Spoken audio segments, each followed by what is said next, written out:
Hot Rats by Frank Zappa. Sure, but why would you invest 43 minutes of your time listening to this album? Reason number one could be you've seen this picture before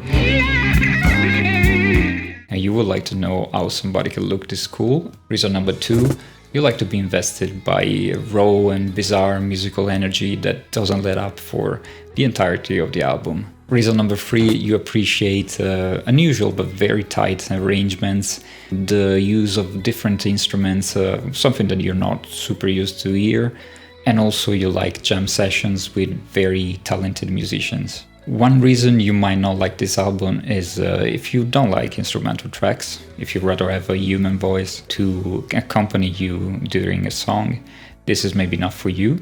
But yeah, I made a preview of the album so you could better decide maybe this is for me or no, this is really not my type of shit. But before we begin, if you don't know what Frank Zappa sounds like, here's what it sounds like.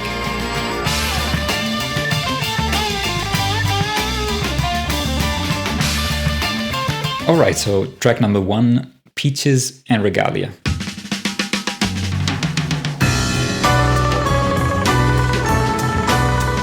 This is the song that drove me to this album and that sparked my interest in Zappa. I heard it for the first time when I was in England. I was working in a pizza place and the owner was one of those very 60s and 70s type of guys.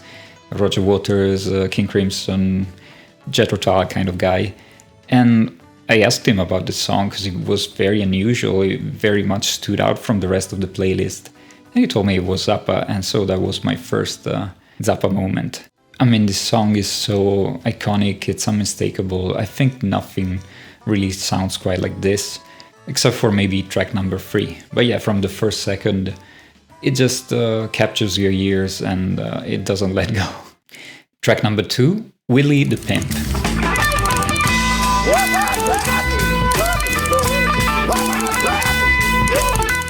In Zappa's discography, there's a multitude of colorful characters, and having a song about a pimp named Willie is a very standard move for him. I imagine this is the soundtrack that plays when this guy Willie is walking around town pimping. It's a long jam format kind of song, so it's kind of understandable if on a first or second listen you get tempted into skipping it around maybe the 4th or 5th minute, and it's fine.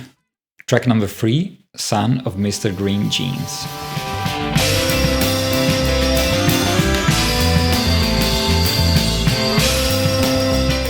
I think this is track 1's big brother, as in it kind of develops on the same sonorities, but it takes a more relaxed and jam approach.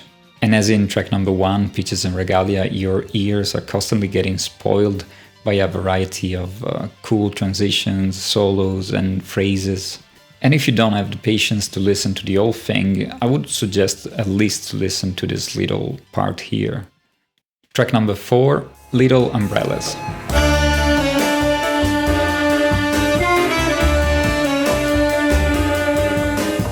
So tracks number 1 and 3 felt like you were inside a crowd, a very colorful crowd, where everybody had something interesting to say. In this one, it kind of feels like everybody sat down and they are taking turns telling a story. And it's a more linear story, but a very nice story. Track number 5, the Gumbo Variations.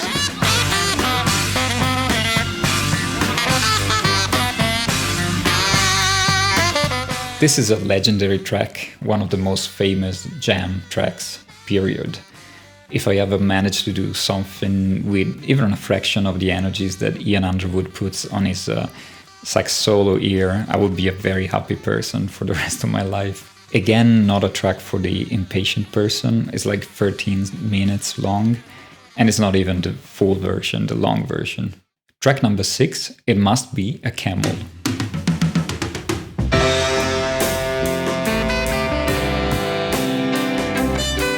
This wraps up the album with a mix of the sweet and the dissonant. It is quite drum heavy, and it usually doesn't get the same amount of praise or love as the rest of the album, maybe because of those dissonant parts that are not the easiest to listen to. But yeah, I think the ending is perfect.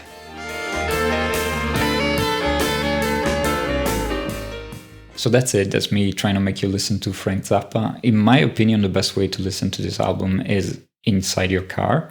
If you're going on a road trip or if you have like an hour drive somewhere, this is just matches the energy perfectly.